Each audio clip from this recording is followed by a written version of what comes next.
The views expressed on this program are not necessarily those of the Association for Software Testing, its management, sponsors, or staff.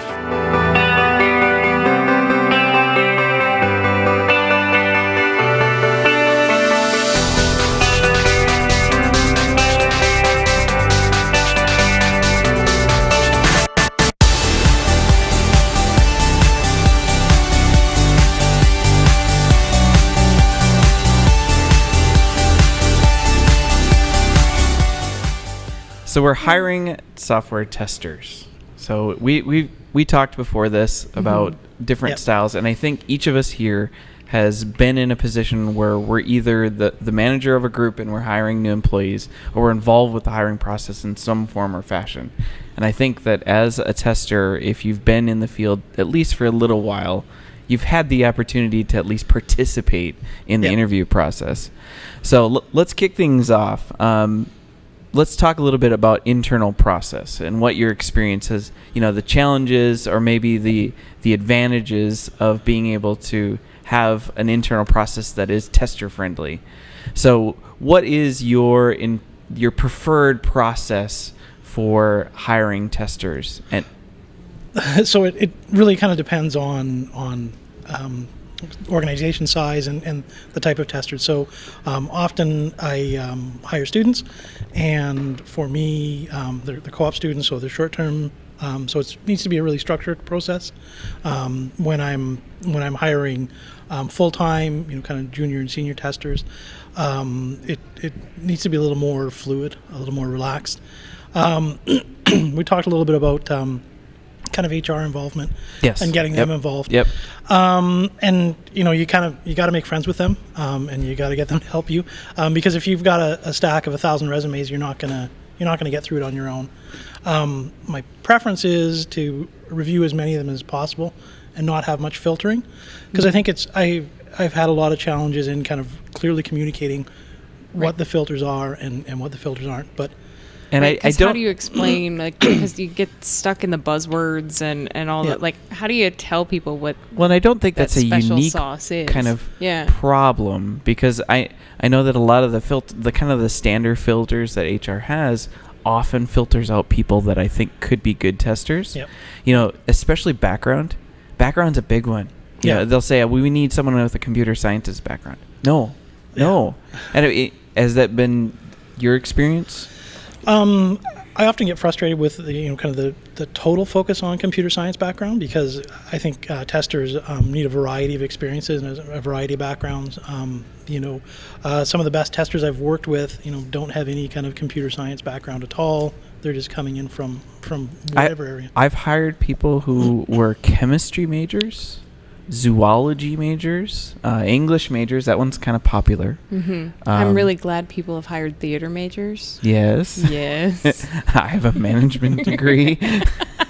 Not very computer sciencey, but that seems more relevant. I don't know. Yeah, I think the resume filtering thing is a big one, and I don't know about you, but my edict usually is, please don't filter them too much or at all. If there's a couple of thousand, fine, filter. Find a way to filter. I get that.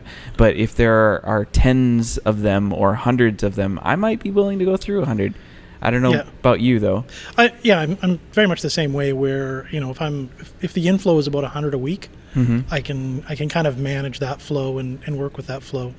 That's a lot more than I think I could manage. You get pretty adept at it, right? Hopefully they're coming in at a semi-regular basis. So you're looking at a dozen a day. You get pretty good at going through a dozen, but this is the problem with things like the 6-page resume.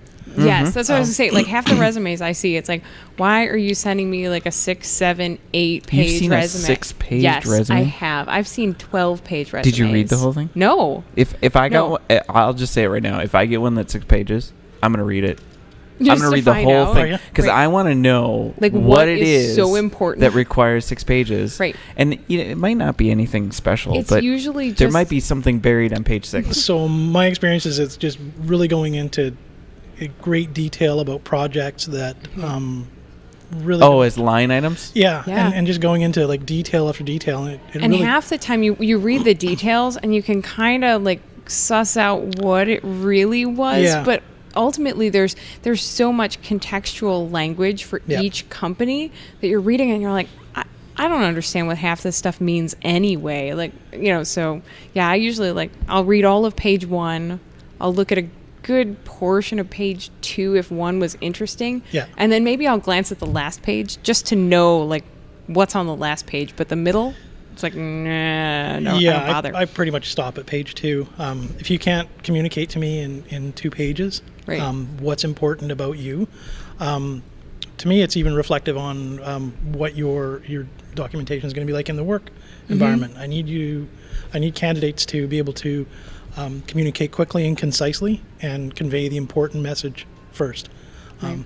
And the resume is a reflection of that. Yeah, and I thought it's on the resume thing. I thought it was really interesting. In Karen's keynote this morning, she talked about how the resume doesn't actually tell the whole story, and I thought that was really neat. That she called that out. That you look at all these lines, and often there's, a lot of people have these overlapping experiences that you try to put onto this linear piece of paper, and it doesn't work. You don't really get the whole story until you bring somebody in to talk to them.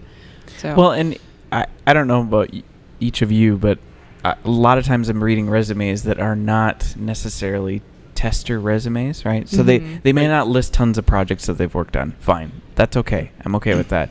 But what sort of things are you guys looking for when you look at resumes? Because when I'm looking at them, I'm looking for someone who, okay, they have a decent work history, but someone who's willing to say up front, I am interested in becoming a tester. So for me, when I'm reviewing resumes and I have an open test position, they either need to tell me in a cover letter or something that they're trying to transition into the field, because that tells me they aren't just sending me a resume to apply for a job, but for rather any job, but that they want to put in the time. Interest. Right. Yeah. Absolutely. What's been your experiences on that? Oh,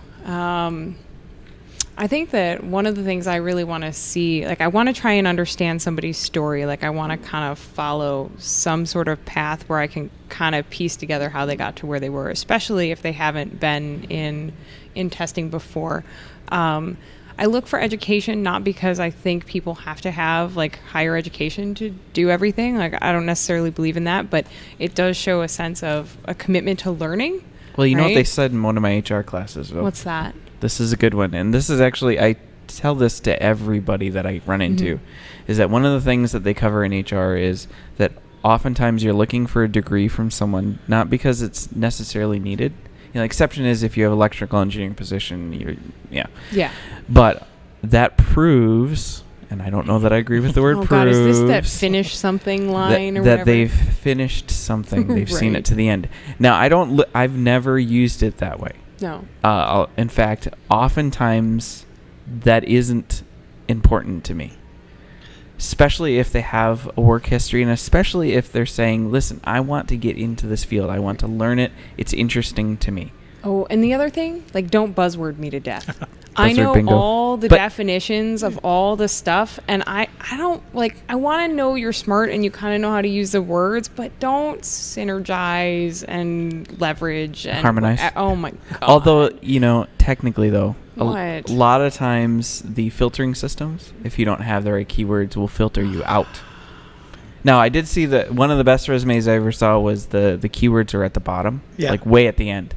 So that on page 6. Yeah.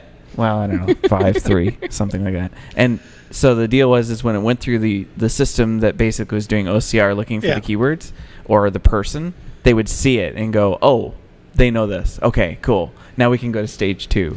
And I was like, that's actually kind of creative. Yeah. You get an extra point for that. I've actually heard of white text. Oh, white text. Ooh. Wow. See, that's really clever. And electronic document with white text. My brother, the printer, is nodding in the background. He's like, that's a good idea. That's a good idea. I like that. Totally got to hire clever people. If you can come up with that, that's at least worth an interview, right? Exactly. Now everyone who hears this is going to be like, oh, white text everywhere. Totally. I'm doing it right now. So we talked a little bit about new testers. What about more experienced testers? Now this is different. So you've got someone who has tested someplace else or many other places, and they're coming to you for a position. I wish that happened more often. Really? Is that a struggle? And so, at least the area I'm from, there's a finite set of experienced good testers. But you're saying experienced good. Yeah. Yeah, I noticed that. I'm leaving it open. Okay. Anyone who's ever tested. So you say experienced good. So what sorts of things are you looking for? So, kind of the commitment. So you like you said, somebody who really wants to be in testing, somebody who's, kind of can think about testing, somebody who can talk about testing, not somebody who's just, kind of gone through kind of checklist after checklist. And, I've worked with Mercury Quality Center or whatever it's called now. And, so I know this tool, so I'm a great tester. Well, that tool doesn't even exist anymore. Right. It's in a new incarnation. So, right. But if there are specific tools that you're using with your business, like those are good to have. If you're looking for a specific thing, like, we use Jira and Confluence and stuff. So if somebody writes that they have experience logging bugs in Jira, like, but is that important in the hiring decision? I don't think it's a need, but No. it's a nice to have. Like, I'll train anybody on using any of the systems we have, but if they come in with it, yeah, I could see where it might be hired, a need. but it's like, oh, that's cool. That's one more thing I don't have to deal with if this person is as awesome as I think they could be. I think the time it could be a need is if you're looking to hire a position that needs to be filled very quickly, and the person needs to get up to speed on tool. Oh, true. But so mostly things like Jira. I mean, that's. Right. Jira, I feel like everyone can use. Yeah, anybody can use that. There's not like a specialty. I mean, I haven't run into a ton of tools that somebody couldn't pick up in reasonable. Kind of if it's a technology stack, then that's a little bit different, right? So, if you need somebody who's got strong Selenium skills and kind of using C# or Water with Ruby, things like that. Or if you're looking this is slightly different, right? Your short-term contractor for a very specific need, that sort of thing. Then well, and this is where my soapbox comes in, right? I start wheeling this sucker in, and I set it up. So one of the things that I've always kind of been frustrated about, and I always take this into account when I'm hiring someone, is that oftentimes when I've switched between companies or even positions, I have to learn a new technology stack or a new tool or something, and I'm always confronted with something new. So far, at least. Yes. And for me, I'm not necessarily looking for someone who has a skill set automatically just add Water. Yeah. I'm looking for someone who's willing to pick it up and learn it. Can you learn this technology stack? Do you feel comfortable learning it? Is it something you're interested in learning? Yeah. Cool. Now we've got something that we can agree on. So, and that's one of those things on the resume where, if you see a couple of technology stacks, okay, well, this person learns these things for each job. They've got, Yeah. And then, of course, there's the other side where you get this big, long listing of multiple technology stacks that you couldn't possibly know. Right. Or if you knew those, you probably wouldn't be, applying for this position. You would be running your own company or something. Right. And someone online said, do you look for someone who worked in a different team environment and is adaptable, or someone who's exposed to your process or methodology? I would say in my case, if I'm hiring someone who's tested before, I don't necessarily expect that they will be familiar with our process or methodology. I kind of assume that it's going to be completely different. What I'm looking for is someone who's willing to adapt, that there's room. If they come in to, let's say I bring them in for an interview and I talk to them and I say, okay, how do you feel about this? And they go, all tests must be scripted. And that's all there is to it. And that's what I specialize in. They may not be a fit for me in that team. Because then you're going to be really sad working in this environment. I don't want people to be miserable. Exactly. I don't want them to quit. Right. I mean, my goal is that they come in and they find a happy home for a little while. Now, I realize they're not going to stay forever. I get that. But I don't want to set them up for failure, right? So what say you, Rob? I'm in agreement. Like, adaptable is key. And bendy. Yeah. Well, and just even the organizations I've worked in, for longer periods of time, there was so much adaptation needed just within an organization. So, if you're switching organizations, you're gonna need to learn a new technology stack. You're gonna need to learn a new set of tools. Everything is going to be changing. You're going to work with different teams. The team you start working with isn't going to be the team you're going to work with 6 months down the road. So Right, indeed. I've run into issues with people who are looking specifically for testers who've tested in an agile environment, right? Because What does that mean? Exactly, right? So there's that thing where you walk in and you're like, I've done agile. Like, well, okay, but like from environment to environment, that's totally different too. Well, so and I think that's it's teachable. Well, It's yes. a teachable skill. No, I know. I mean, I did agile. Okay. So have many other. Some people do waterfall. Right. It's but I've worked fine. in places where that was a filter, right? If you didn't have agile on your resume, you weren't going to make it through. And I'm like, that's that white text thing. Right. Yeah, white text thing. So, yeah. So other things on a resume when you're going through it, reviewing it, that you think are important? So one thing I would like to see more of is more of a profile. How so? So I want to see, kind of, and we've talked about it a little bit. I want to see, kind of who you are, what you're about, a little personality. What interests you, kind of what are some of the things that you've done that you think are interesting and deserve to be highlighted. Okay, so the question I have there is, are you talking about in the resume itself, or are you saying I would like to see a cover letter? Or is that in a cover letter? Ooh, yeah. So myself, I prefer in the resume itself, and I think it's because I've seen so many bad cover letters. Oh my Really? God. Yes, I've seen so many template cover letters. Oh, that really, templates. really just say the same thing. I'm a sucker for a good cover letter. I'll read it. If it's a good cover letter, I'll read all of them. I'll read Yeah. it. I'll hang it up in my cube like that. Sure. That's good stuff. Yeah, but I mean, I've bad heard on ones the are resume. Yeah. But so where people have been putting that really poorly written objective. The hate that. paragraph at the top. Yeah, I hate that. put a profile there. Because I assume your objective is to get a job. Yeah, and find a probably in happy testing. home. Yeah. Right. Be happy and live a long life. Right. So I'm gonna stay forever. I struggle. So in that profile bit, and I have tried both as a candidate, and it resonates with me as a hiring person, but I don't think it resonates with everyone else. How professional do you have to be? Because I don't mind if someone First person versus third makes person. it. Well, no, but like making a joke or something. Like I will put Being a little snarky. a little bit snarky. I'll put something a little bit silly, like under like if you put special skills or something, it's like, oh, I can do this, or like I am great at searching Google for all the answers, or like things that are just kind of like lame jokes. I put lame jokes in my resume. Okay, So I'm confessing it right now. But I want Dee's resume. no, you don't. There was a time that I had Unless you're for a while. hiring. I've written "Hello World" in 7 different languages. Nice. Like, is that sort of stuff, like, is that a major turnoff, or is that like, is that viable? I like a little personality in a resume. I do as well. Put your name in Morse code. Well, they're sometimes they're boring. Aren't they meant to be? I mean, seriously. But do they have to be?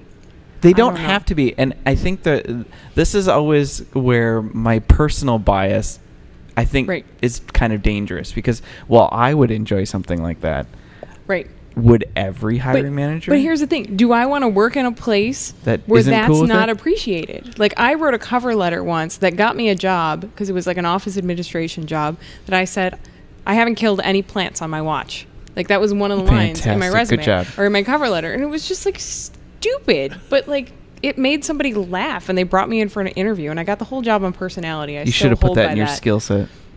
That I can tell lame jokes. Lame jokes don't kill plants. Done. Right. Anything for you? I think, well, so the thing is, when we talk about, is it good for every hiring manager? I mean, every hiring manager is different. I mean, Yep. I've worked That's in the organizations difficulty.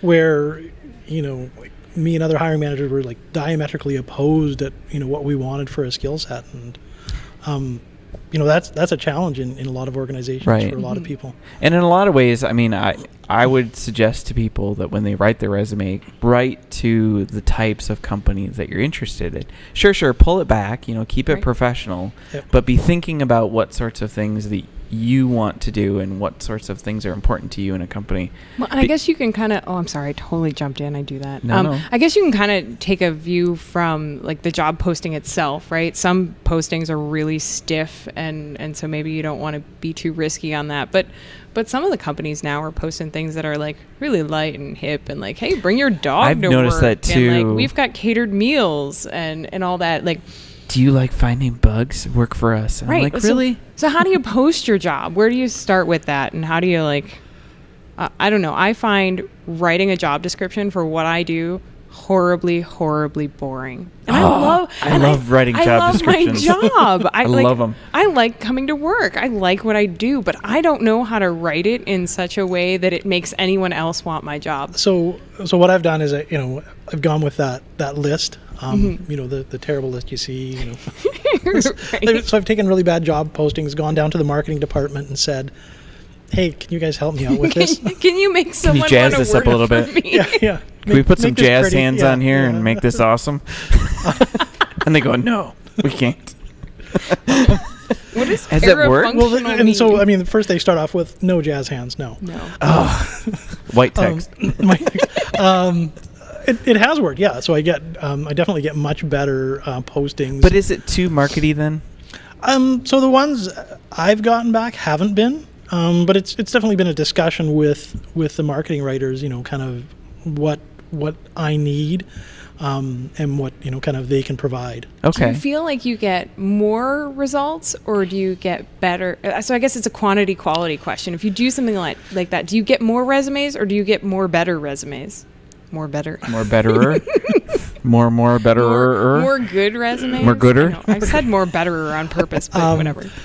So, it's difficult to say. I haven't done it tons and tons of times. Sure. But I certainly think that it's been more appealing, and people are giving it a second look. I think that's a cool idea. And I cheated a couple of years ago. I still do. A couple of years ago, I actually I had an opportunity to rewrite a job description for the company I was working for because it was clearly out of date. I mean, you read the job description and we knew what the job was, and we went, no, this is the way it used to be. We have morphed since then. We really need to jazz this up a little bit. But I didn't have a marketing department to go to. So I said, okay, well, I'm going to spend, I think I spent a couple weeks, and I would spend a little time with it, and I'd set it down. And I came up with what I thought was kind of the basic job description for both a junior or an entry-level test position, and then a more senior one. I have used that, no joke, in some form or fashion at 3 different companies. That's and what I impressive. do is I slide out the stuff that's domain specific that for that company, and I slide in what matters there. I'll resort the lists so that what's important to that company is at the top.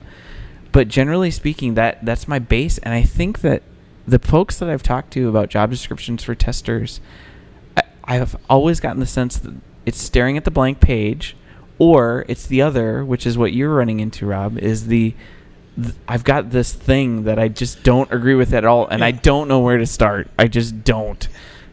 So I would say if you're a hiring manager or you're doing a lot of hiring and you hate your job description, I would do what I did and sit down and give yourself a base. What's important to you?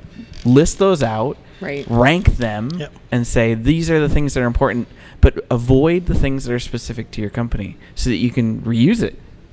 Yeah, I think that's great. I mean, I had a situation once that's similar to the what do I do with this, right? I was in a hiring position, and a higher up had given me a job description that he had written, and I looked at it and I was appalled. I didn't agree with the way things were worded. I didn't some of the basic principles were sort of in there, but beyond that, I was I can't. I don't want the person that would apply for this job, and so then I tiptoe into the office, and it's how much can I change this? Can I edit this? He's, oh yeah, do whatever you want. Which parts are editable? I know.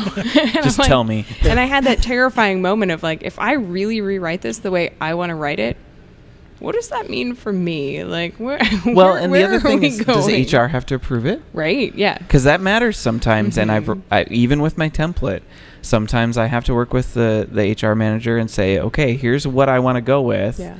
And they go, well, I'm like, okay, where's the happy medium? Where can we meet in the middle to get to something that we both agree with. So, well, let's talk a little bit about, we've got just about 5 minutes at most left. No. Yeah, time flies when you're having fun. Gosh. Let's talk about the actual interview. Okay, so we've posted the job description, which is now awesome because you rewrote it, or you Right? took it to the marketing department and they helped you rewrite it. And we've gone through the resumes and we've picked some people that we like. Interview. Come in for an interview. What are you looking for? What's important in an interview? So for me, one of the most important things is the candidate can communicate. It communicated in a number of ways. What I'll often do with a candidate for a testing position is I'll have an application that I know is kind of buggy. I know where the bugs are. I'll leave them with a laptop and I'll say, I'm going to come back in 10 minutes. I want you to test this and tell me all the bugs you find and tell me which one is the most important. Here's some paper. If you want to even if they've never tested before. Even if they've never tested before, Okay. because I want to see, kind of when I come back, I want to see, kind of their methodology for. Do they know this when they're coming into the interview? No. Total surprise. Well, Yep. It's not to anyone that sees this, but Yeah. we just blew the surprise. Most people know that they're going to be, kind of observed and examined in some way Sure. when they're going to an interview. And a testing interview, so they're going to get tested. Yeah. So I find out the kind of bugs they're looking for, their mindset for bugs, what type of bugs are interesting to them. But I also find out how they communicate about the bugs that they've found. And Now, do they communicate it to you? Yep. So they're in isolation. They do their thing. Yep. You come back. 10 minutes later, and then, okay, Work through it. tell me what you found. I've done something. I've tried something similar, but it was more abstract. Now it's not like totally abstract, like test this pen abstract. Now I know that that's very popular, and I wonder, is that still relevant? But that might be a whole other topic. that's a whole nother thing. Yeah. There's an article about Google. Google used to ask, I would call them silly questions, and they discovered recently that they don't work. But what I was doing is I was actually using James Bach's dice game. But what I would do is I'd give them only 10 minutes with it. And it was myself and one other person. We would observe the game and provide feedback. And then we would bring in either a project manager or development manager in after it was done. And then we would ask them to explain what transpired. And what we were looking for, and this is no secret, what we were looking for is if what we observed was vaguely similar to what took place, and what details were they focusing in on? What was important to them as the person going through it? And we did the dice game because I felt like it was more approachable. But I think you probably could apply that to most anything. You could use a real program with the same model. Yeah. See, I haven't done I haven't done any exercises or those sorts of things in interviews. I've had Now you can. tests when I know this is cool. This is like new stuff. One of the things I really like is I hate to interview alone. I like to have a sidekick, just for in case I've missed something or to bounce ideas off of. And I think it helps people kind of deal with being Just nervous. one person? Usually just one. The reason I ask is... I don't like the whole firing squad panel. Thing. That's really intimidating. So it's really funny. This is on topic, but it's a sidebar. I went upstairs early tonight, and there is a group of chairs outside of one of the meeting rooms with people all in interviewing gear. They're doing interviews. Mm-hmm. 5 people were doing the interview. Wow. And they were pulling people one at a time and just peppering them. I'm like, man, that's rough. High pressure. Right. Well, and so if I do that, and this is kind of one of the things I like to do on how people deal with stress and communicate and how they communicate in the interview, I'll make jokes about how it is that sort of firing squad thing. We're going to sit on this side of the table and you have to sit on that side of the table. And I'm always almost always the goofball. And I usually try and pick someone else who's very serious and controlled to interview with me. And then I try to see how they deal with that, because any office I've ever worked in, you get a wide variety of personalities, right? So I'm going to try and throw something at them, and I hope that me being goofy and silly will help them sort of relax a little.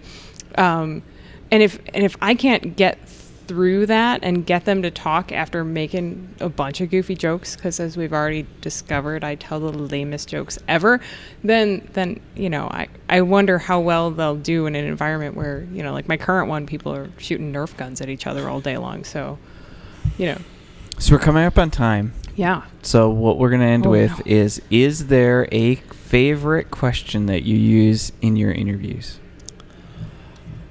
I don't think I have a favorite question. It usually is very dependent on the type of interview. I certainly with students, I try to go through, pick a number between 1 and 100, and you can ask me yes or no questions. Sure. And the favorite response, or the favorite question I ever had, the candidate said, "Is the number round?" Oh. Not prime. But it was. I mean, she was a great candidate. Yeah. We ended up hiring her as a 4-month co-op. She stayed on for that. Mm-hmm. She came back to the company in another position. I mean, a great candidate, but it was just, it showed, she took a very basic, non-creative question and immediately changed something. Yeah.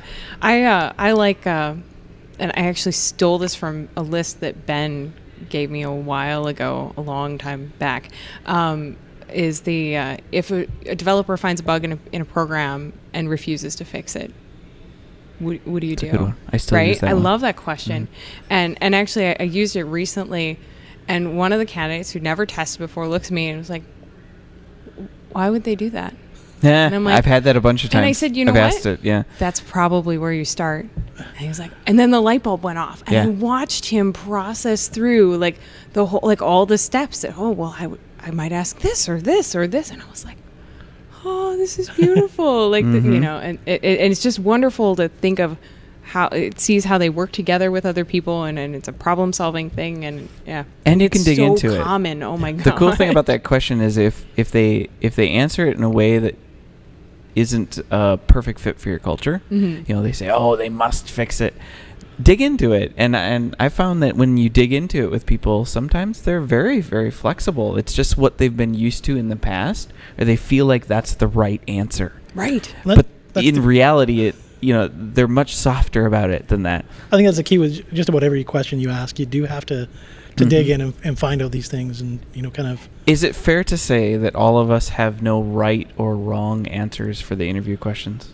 I suspect based on our responses, that's true for all of us, right? Yeah, I think so. Because there might be something someone could say that's so personally offensive to me in the way they respond that I'd be like, oh, okay, get out. But for the most part, no, I would be very flexible. I think at times people think that they feel like an interview is like a quiz. And I would say that at least in the interviews that I'm involved in, it is not. There are no right or wrong answers. That's right. It's a conversation. And so any last tips for interviewees? Relax, enjoy it. Hopefully you're in an interview where, it's an organization that you kind of fit with and people that you fit with. Right. And just have fun. Yeah, and just remember that, for as much as people behind the table are interviewing you, you're interviewing them, right? Exactly. You want a job in a company that you want to work for. And so, the other thing too, ask questions. Oh my gosh, how many times at the end of the interview, do you have any questions for me? Nope.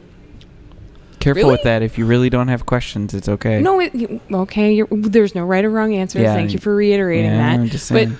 But yeah, it's your opportunity to show that you're curious and interested. And I just realized I skipped my favorite question. You did skip your favorite question. I was going to call you out. I was distracted but because you mentioned one of the questions I ask it. Luckily, it's not my favorite. Okay. My favorite one is I have something called a chaos scale. It has two extremes. You have a person on one end who likes their day very orderly. They make a list, they get everything done, and they make it happen. And then you got someone on the other end who just shows up to work and says, I'm here, make it happen. And I always ask people to place themselves on that scale. Ooh. And what's interesting about it is, of all the places I've worked, each place has a little different kind of need for that scale. Someone might need to be more structured or less structured, or, it just depends. And that scale lets me know where they're at. And of course we dig in, would you be okay in a situation where you do show up to work, you have your list, and everything changes. Are you okay with that? Because again, I don't. Because there's not a right or wrong answer. There's to not a that right or question. wrong answer, but more importantly, I don't want to put them in a situation where they're totally uncomfortable every day. Right. Right? It's Yeah. setting them up for failure. Yep. And so my tip, always, regardless of the position, is you need to make sure as an interviewee that before you leave, you understand the role and the culture of that company. Yeah. Mhm. And that ties into your asking questions thing. If you don't know or no one has explained it to you, you need to have them explain it to you, because an interview is a two-way street, Exactly. not a one-way one. We're not quizzing you. We want to give you as much as we can about this job so that if we were to call you and say, you're awesome, work for us, you can say, it's not a good fit for me, or yes, absolutely, I love it. So, Mm-hmm. excellent. Well, I think that's it. That's it. Thank you, Rob. Rob, Thank thank you you. so much.